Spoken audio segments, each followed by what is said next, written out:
Hey guys, welcome back to my channel. I think we're going to wind up calling it maybe Customs Chucky's. I don't know, Chucky's Customs Guitar Graphics or something. I want to wind up making a small business license or something when I start selling these, if it takes off any at all. Anyway, I did find another guy on YouTube that does it, that's doing exactly what I'm doing, taking old guitars and just refurbishing them. And he actually seems to, if I'm not mistaken, I've seen a video where he said he was actually making a little bit of profit doing it. So I'm gonna have to check him out more, and I'm gonna give him a link in my in one of my descriptions here soon, because he was doing some really cool finishes on these guitars. So basically, he's doing the same thing I'm doing. He's buying an old junk husk and necks and putting them together and putting killer paint jobs on them, and taking an old guitar that might have, you know, that was in a junk pile somewhere, and giving it new life for another 30 years. And that's what I want to do. That's what I'm doing. I'm taking older guitars that I find. I get some of them from my guitar man in Salisbury, Maryland. Uh, he hooks me up really good. I don't think I paid no more than like $30 for a body and a neck together, which is the one I'm working on now. That's the most expensive one I bought from him. He has a back room, and I'm not sure at all. I'm pretty sure a lot of guitar stores do, that actually do work on guitars, you know, have a back room of just parts and stuff. And he lets me go through there, you know, when I need something new to work on. So anyway, long story short, this video is not related to Ruby's partscaster. I'm working on something else here. And the purpose of the video is just to show that, you know, when you buy a guitar and you're building it from the ground up, if you're buying, let's say, a Telecaster or any brand name guitar, you're going to have purists that can get upset at you because, oh, you've not got the right pickups in it, or when you sanded it, you made this corner a little too rounded, or, you know, you're going to have people pick it apart no matter what you do. Well, I want to show you what I've done, because I'm probably going to piss some purists off, and I don't really care. It's my guitar, and I'm going to do with it what I want to do. I am going to sell this one. Yeah, that's right, over this cigarette. Anyway, I'm going to sell it. So I'm just going to give you an example of something that's different, that I've changed this guitar up a little bit. I've actually spent 2 days in sanding on it, trying to get it in the shape I want. So here we go. I'm going to flip this around. All right. So what you have here is a Warlock style guitar. I'm not going to call it a Warlock because I don't think it's a Warlock. I do actually have a Warlock BC Rich neck for it that came with the guitar. I paid $30 for all of it. It was pretty beat up on the edges. So if you're a Warlock purist, let me hold it up, see if I need to get a better system here. If you're a Warlock purist, you already see problems that say, hey, that's not a Warlock. Can you pick it out yet? Oh, I'll tell you. Warlocks don't have this big a edge. This edge here along the outside of the guitar. In some places, it's almost non-existent. And all of these edges that the Warlocks do have are rolled in it like that. Well, I've always thought that it's an evil-looking guitar.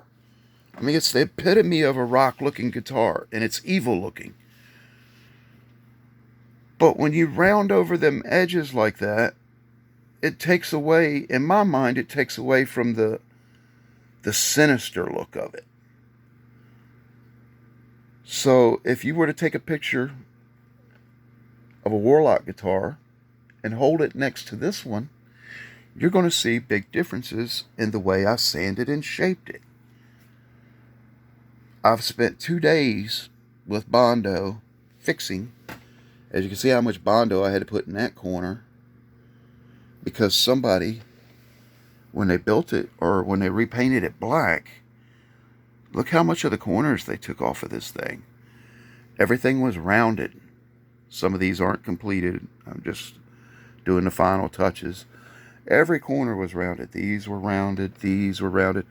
Now in Warlock guitars, uh, these are rounded, but they're just slightly rounded. Uh, I think these corners here, because I've just been looking at pictures. I think these corners here are a little bit more rounded than I have them, but that's fine. I want mine crisp. I want it crisp and hard. If you want to round it off a little bit, do it with a clear coat. But I just want it to look, it's not going to be as sharp as this when I clear coat it. Trust me. I'm going to be using a resin, so it's going to be slightly rounded over, but it's going to have the visual effect of all of these sharp edges. That's what I'm after, is these sharp edges on this guitar. And you'll have purists that'll, beat you to death on, oh, you've ruined that guitar. Well, I don't think it was a Warlock to begin with. First off, look at it. The thing is literally made out of 5 pieces of wood. I'm not sure what type of wood it is. I almost think it's a pine when you look at it. It almost looks like a pine, but I don't know. The more I look at it, I think it's a pine, but it doesn't sand like a pine. It sands very well. So maybe it's a poplar, because poplar does kind of resemble pine in a way. So it's probably poplar, I would guess. But check this finish out.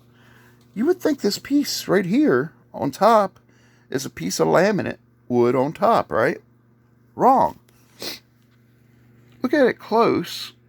That is actually some type of applied top to resemble, I'm guessing, maybe a fir look, like a Douglas fir look or something. I don't know. It's a crazy looking effect. And somehow they sprayed that on, because at first I thought it was just a piece of wood, but it's not. So what they did is, that was the original coat.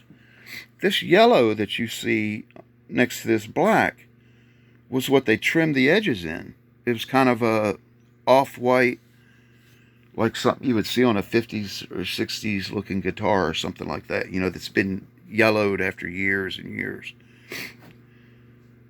And that was the original coat, and on top of that, somebody had sanded the hell out of it and put a real thick coat of black paint on it. They had sanded so bad, you could tell they had done it by hand and didn't know what they'd done, because they had actually cupped. They had sanded it using their thumb, like this, with sandpaper, and actually cupped all of these edges. Every single edge was cupped so bad that I had to take and go back and straighten them just to get all the paint out of them. So when I realized all the work I had to do, this is when I finally decided, well, I'm going to do the style that I've always wanted to do with the edges. Originally, I wasn't going to do that. I was going to leave it alone. But I had to do so much repair work that I couldn't match, to match the roundness and everything of all of these edges and everything. I said, to hell with it. I'm just going to do it the way I've always wanted to do one and see how it turns out. Right now, I think it looks awesome. I think, to be honest, I think Warlock should do them this way. But they don't. And hey, they're the builders. What do I know? I just think, to me, it looks cool. It may not to other people. Oh my God, I just found another piece of wood on here.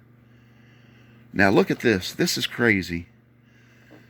This is 1 piece, 2 piece, 3 piece, 4 piece, 5 pieces of wood this thing is made out of. Freaking 5 pieces of wood. It's straight as an arrow, though. It's in good shape. It should turn out pretty.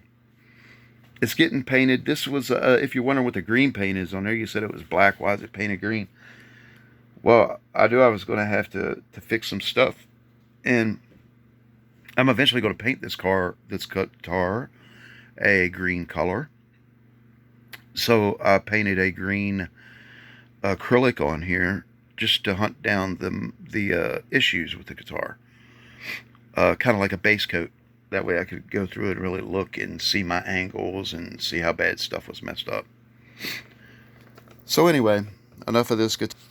As I said, basically, if you have a guitar, you want to change something on it. It's not a heritage guitar like I would call, something that's $4,000 or $5,000 and it's, 62 Fender or something like that.